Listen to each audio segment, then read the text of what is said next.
Hey guys, how's it going? Um, got back from Joe's, I don't know, a few hours ago. Took Dad over there. Well, that was rough getting him in the truck. He can't walk or barely even make his legs work, so that was rough. I had to carry him out of the house and then pick him up and put him in the truck. And then he sat in the truck while we went over there and did that. But then we went sightseeing a little bit on the way back. It felt good getting him out of the house, but shop's a complete disaster area right now, but I'm in the middle of moving stuff around. If you notice, the mill is not here no more. I moved it. I set the Foley bell saw chain sharpener up here. I gotta clean all this yet today while I'm in the thing. My not so good carpentry skills. The red lathe was sitting here. Buddy of mine ended up getting that, and what's cool is him and Joe will be meeting up at the same place. So I took the lathe over there and dropped it off at Joe's, and Joe's gonna deliver it to my buddy. I don't know if he wants to know. I don't know if he wants to know everybody that he got it or not. I don't know. So we'll just call him my buddy. But made the table. He didn't want the stand, which it's a homemade stand anyway. But I added to the homemadery on it. Mounted my other bench grinder, got the lathe mounted, and then I decided to mount these two sharpeners here. My thin wheel, my super duper thin wheel came in. I don't know if I like that. I've only done one chain on that. I got another wheel on the way that's in between the thickness of this one and this one. But I did lop the corners off on my bench a little bit. Picked this power strip up out of the trash. I hope it's good. I don't know. I'm going to have to cut the end off and buy an end. It's got some weird goofy thing. It's either that or I'm going to have to grab onto that and twist that around. But I think this might be a 220. Small amperage 220. But the reciprocals or whatever will take them either way. So at the very worst, I might have to look in there and rewire the thing, or pull this cord completely out or whatever and put a 110 one in it. But I really want this power strip here, because I'm going to run it along, and then I got an outlet right up there. I'm just going to screw it to the ceiling, and then I can have everything plugged in, and some other things. I can have all this stuff plugged in over here. Don't know if I'll worry about my drill press, because typically I just stretch the drill press over and plug it into there, but it would be nice to have it plugged in all the time so I didn't have to do that. But yeah, my shop is foobarred, completely foobarred. Yeah, I put all my, this has got a drawer in it. I got all my mill bits and the lathe stuff that I don't use in there, and then I put a homemade backer on here, and I got all my other lathe, like some of this stuff goes to the white lathe as well. I'm going to be drilling more holes and adding to it, but I got my mandrels there. I thought about making an extendo shelf in there so I can tuck them in there, but I gotta get that assortment of crap over there sorted out someday, and I need to figure out a good way to mount these up somewhere in this box of stuff. This is all stuff I use religiously on this, but this is my other grinder. I picked this out of the trash about, I don't know, 5 years ago. It works. I can't believe somebody threw this thing away. It's got a fine stone on this side, and it's got a really coarse stone on that side. It's not like I needed it, but the price was right. Free. Because this is my bar dressers that I made in my wire wheel. He's on a pedestal. And this is my big heavy duty grinder. This was a garage sale find. Super old, it works. It's got like a medium grit stone on it. And this is a trash find belt sander. It does got noisy. It used to work totally fine, but I've wore the motor out. The motor's starting to make noise. It's got noisy bearings. But what to do with the tripod? Right here. Let's get you set up on the tripod. You guys are probably getting dizzy. And let's talk dyno results. You guys are clamped down in there. Looks pretty good. Let's see. Some did pretty good. Other ones I'm not too thrilled about. That's what I call the slut saw or mutt saw. The blind ported saw. I showed you guys, there's 3 or 4 videos on this. I showed you guys how to port one of these with no wheel, no 90-degree tool. Just straight up base cut and all straight tooling. And this saw put up, for being blind ported, it put up some big numbers for being blind ported. Nice power curve, but that thing made 5.77, and that's the average. I seen this thing hit 5.8. I think it was like 5.85 or something like that on its best pull. But it, you know, this thing's it's a pretty good stomper. I'm gonna have to go into the videos and edit and put update dyno at 5.7. This saw is for sale. It is brand new, and I paid. Let me get my calculator. What did I do with my calculator? I don't know. Let me pause you. Alrighty, I paid. It was like $328 plus tax for that saw off eBay. It was a brand new saw, so we'll just go through $328 plus. When I bought it, I'd bought it with the sole intentions of stealing parts off from it, which I did. I stole a bunch of parts off it and put them on my green saw, and then it was bugging me super bad of that thing sitting there with all them parts missing, that I went right back on eBay and ordered all brand new parts that I'd stole off the thing, and it was like $190 worth of parts. So we'll go plus 190. That's $518 that I got into that thing, plus the port work. I'd let it go for $700.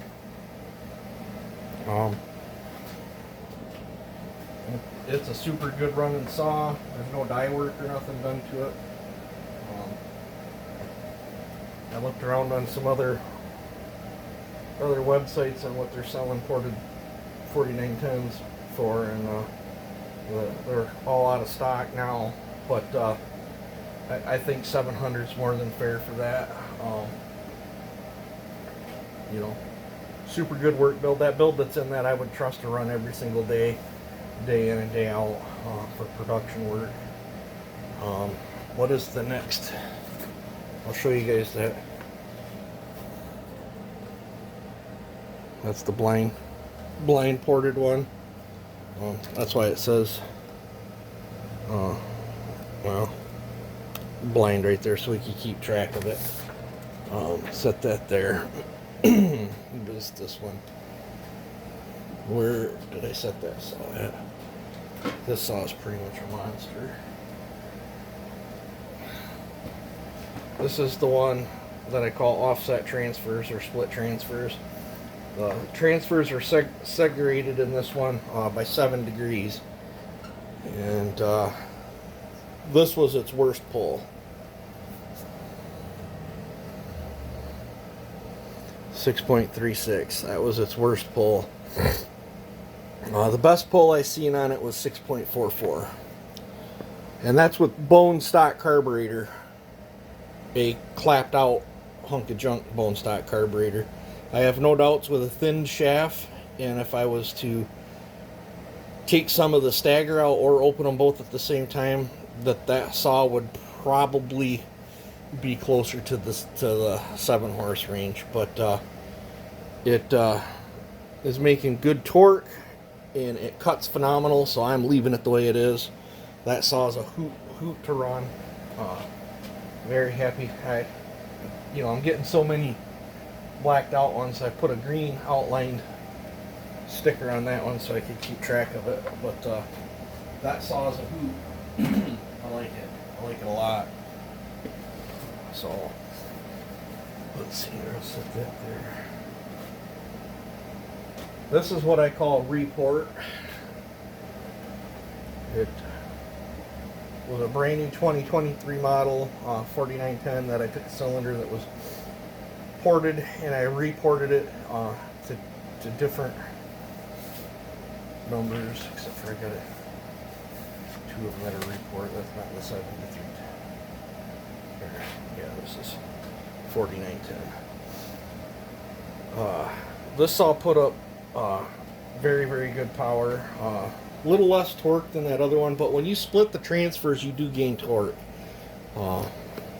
It's just how it works. You're feeding one transfer harder than the other one, and the velocity's up on it, and it makes a little bit more torque.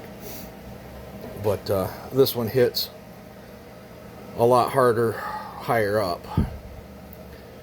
But this one put up 6.24. I think that was its best pull. I think the worst pull I seen was 6.2 flat. I think this wasn't the average between them or whatever. But yeah, that saw runs pretty good. I got a message my tree service buddy on that and see if he wants that. If not, that one will probably be going down the road. It's making some good power. Now, this is what I call the slut saw or the mutt. Joe put it as SS and the paperwork to keep track of it. This saw has already been claimed. He actually claimed it. He hasn't paid for it yet, but he hasn't claimed it yet. But he was gonna buy it the other day, and I says, "Man, I already got an appointment set up with it to get on the dyno, and I wanted to see what it was at." And take in mind that saw is rocking a 490 coil and a 490 carburetor, but it's got that extremely single ring build. Super, it's a ton of work's been done to that cylinder because it was actually set up for one of my other racers, and then I had it sitting around and threw it on there for shits and giggles. But that one's 5.84 horse with a very limited coil. That's what that drop is in there. The 490 coils just don't quite hit as hard as the 4910s, but it's making killer torque and it's making good power, and I think that tree service that's getting that's gonna love it, especially for as cheap as I sold it to them for. Let's see here.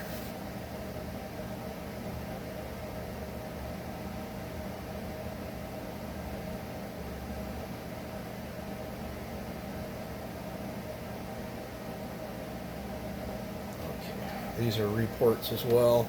Let's set it up here. The 7310.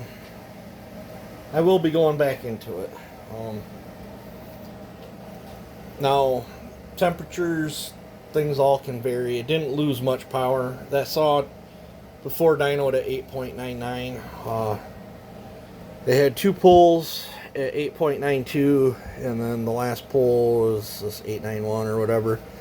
It's got a good power curve. It's making pretty good torque.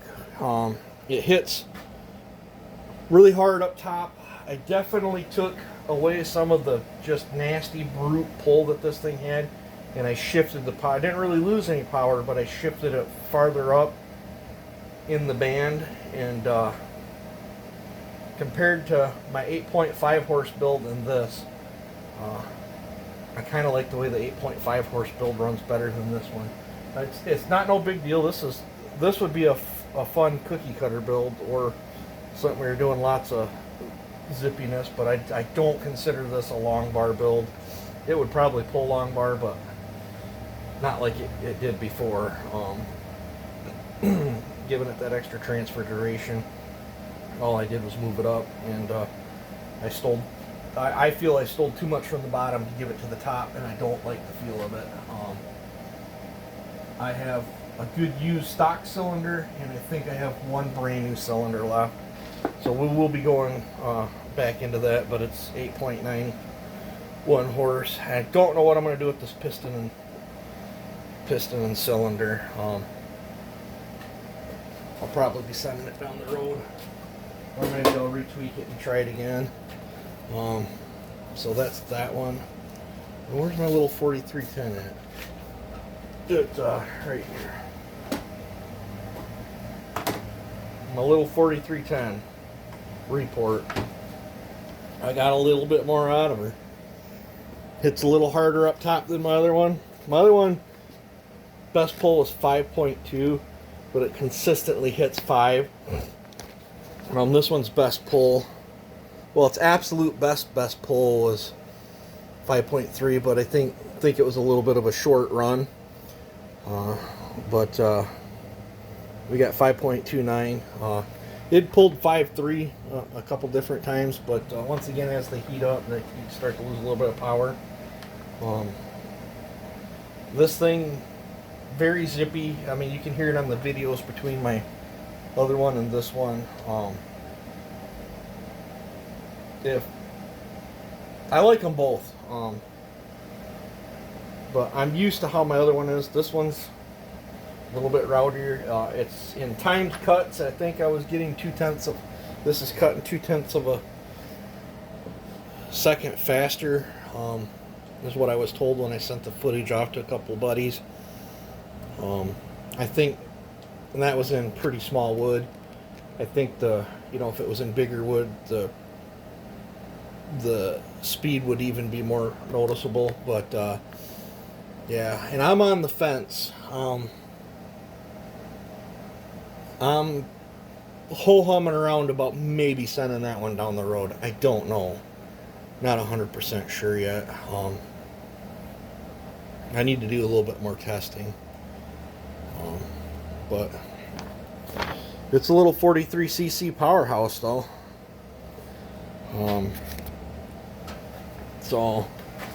Yep. Yep. I want 7 for that. That's with the calculator.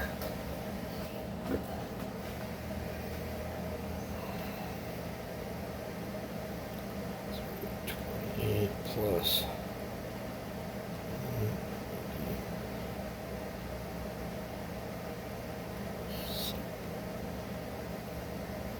yeah, I'm only getting 182 on that port job on that, but I typically get 350. But I'd let it go for there was an experiment anyway. I'd let that go for 700. This one, if I sold it, would probably be a little bit more. But I want to sell this one, and this one I have a tree guy supposedly buying it. If he backs out, it'll be up for sale too. It's just an ugly duckling. Like I said, this is it's got the 5.0 side cover. It is a 4910 crankcase, cylinder, piston. It's the piston that I got all kinds of transfer work curved into. I had a pipe on it at one time and stuck it so the piston don't have the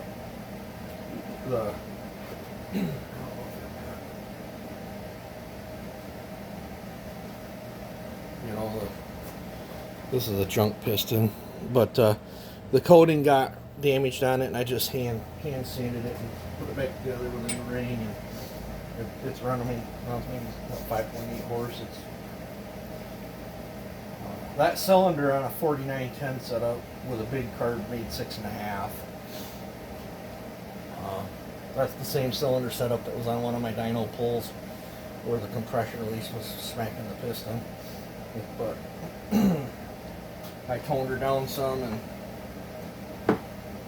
put it in work trim, and yep, it's going down the road. So yeah, there's a 20-minute video of me blabbing on. I hope to get my shop somewhat organized. So, but I need to get this thing cleared out more where I can actually access it, and I need to start learning how to do up a decent square grind. I can do a pretty decent square grind hand filing it, but I hate filing. I'd like to get this thing sorted out. From what I've played with so far, they'll cut good and stuff, but I can do up a round chain and be at or faster than what I can get the square grind to do. However, though, I can get the square grind smooth, man. Like I can see why fallers and stuff. Some of them grinds I did up on that thing, like you can just plunge cut right in, and it's just like butter. It's like you're just pushing your chain into a pillow. And I noticed the square grain don't like to drift all over. It's like they want to track straighter. So I can see why fallers like it. But as for a racing aspect, I am not there yet. I can do up a round chain, a round race chain faster than I can do up a square grain. And I don't think it's the grinder, I think it's me. I just got to figure out these settings here, and then the depth and all that, to get a good grind. I can sure get a smooth grind though, man. That one I did up and played with, I couldn't believe how nice that thing caught. It was probably as fast as a C83 chain, but way smoother. Way smoother. Like, it was like running silk. It stayed sharp pretty good too. I put it through some dirty wood just to see what would happen. But, well, you guys didn't even see any of that stuff because you're pointing down at the ground. So, I'm going to call this a video. So, alright. You guys have a good one.